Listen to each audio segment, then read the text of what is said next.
All right, let's get back to Chase Center. Game 4, Ant and the Wolves looking to keep their momentum versus the Stephless Warriors. There is Steph Curry right there. And Ant doing his best Steph Curry impersonation pregame. Even with a little night-night, too. Don't go say pregame. Dave and Buster's play of the game.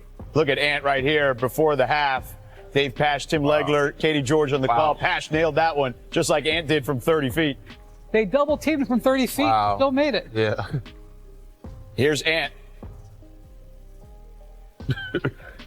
I told him we only got 2 wins. I've never seen a series end 2-1. So I told him, we got to get 2 more wins. And right now we playing like we already got 4 wins. Like we playing like they're going to lay down. And knowing this team, knowing their head coach, they're never going to lay down. That's what he said at halftime. And here's what happened in the third quarter. Him and Julius Randle just went to work.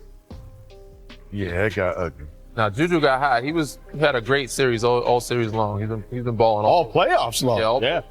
They almost scored 40 in the quarter. Look at this shot. Ooh, with the left-handed. Had a crazy Too strong. Ant-Man, again, the step back, the 3 was falling. I had just come up the elevator. I was working on another story in the first half. Got out the elevator, and I'm like, where are all these Warriors fans going? They were out late in the. Here's how it went down in the third quarter after that great pocket pass from DiVincenzo to Randle. Get up one time, Ju. Yeah, they got on the Bay Bridge, dog. They were out. So Minnesota takes a 3-1 lead. Here's some more of the post-game yakety yak. Trust me, man. I wish he could be out there to play against him, no matter how it goes. But yeah, just from working out with him in the summer, that's what I told him after I hit a Tracy. Because he told me I had missed one. He was like, you weren't going to make that. You was too open. And I was like, I ain't going to never stop shooting him. I learned that from you this summer. So, yeah, man, he's the greatest. I mean, it's Ant. Like, Ant's, the brightest star in the room. And not just from what he does on the basketball court, it's his personality, how he brings everybody together. How he can communicate and just light up a room. He has that it factor. One of those kids didn't look all that impressed, I feel like, on Julius's big night. All right, Ant has struggled in the first half throughout this series, averaging 7.5 points per game on 26% shooting. But he's turned it on after halftime, going for almost 20 a game on 64% shooting in second halves against the Warriors. So, Wendy, the Warriors take the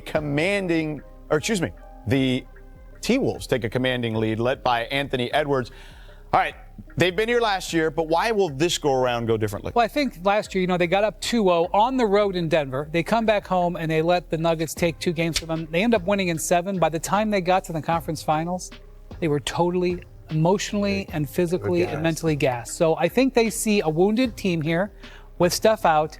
They're not going to let that happen again. If they're going to get a gift and get a chance to win the series maybe easier than they thought, then take the gift and try to close it out in as few games as possible. I saw that vision and that all-business approach throughout the entire game last night. On the flip side with Steph, I was really watching him at the end of the game.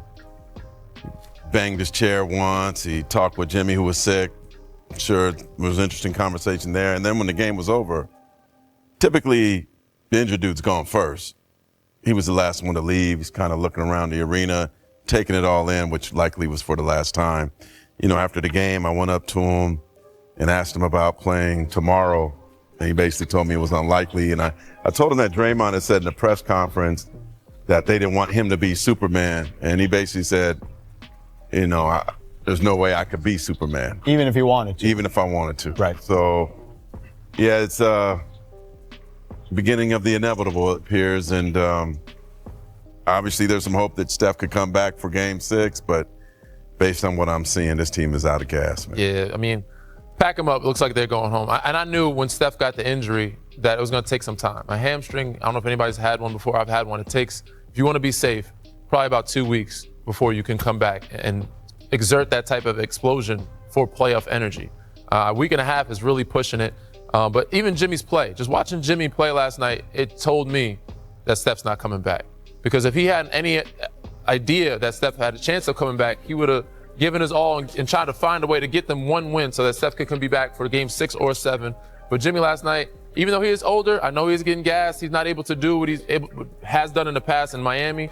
But he just showed his lack of aggression showed me that there was no hope for Steph coming back, and he was like, I'm not going to exert that energy and kill myself for where we don't have a chance because our Batman's not going to show up. Yeah, Pash and Legler were talking about that during the game. They were waiting for him to kind of take over, and it just never happened, Brian. Yeah, I mean, he was under the weather. I don't know how much that affected him, but the Wolves also did a really good job of focusing on him. You know, They have great length. I mean, Lakers learned this. The size difference and the depth difference matters. Yeah. The Wolves are deeper right now because the Steph is out, and they're bigger, and they've used that to their advantage. I think Jimmy's in a lot more pain than he's. Oh, I mean, from that first series. Yeah, you could just tell. Yeah, the back injury, right? Right. He fell on his back. No, and Danny, you know when he takes area. the ball to the hole, there's a big boy way about him and his finishing and his little mid-range jumps and his runners. They're non-existent this series. Yeah. All right. Well, let's move forward here. In case you missed it, after the Wolves took Game 4, Julius Randle's son Kai shared some simple advice he gives his dad before every game. Words that seem to be working. Let's take a listen. I like to hype him up, and I like to just watch him play and play his hardest. What do you tell him? I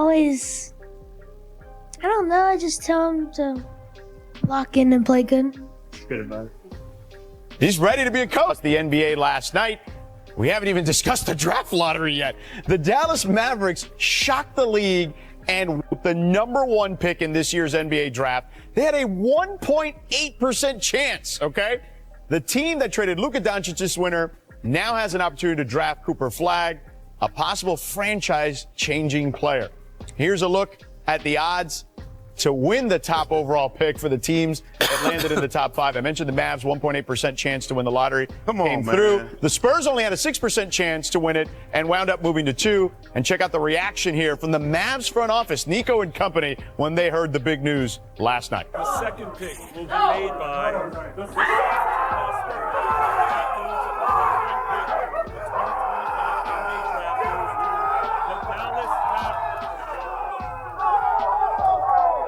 Is that at Nick and Sam's over there in Dallas? No, they were in Chicago.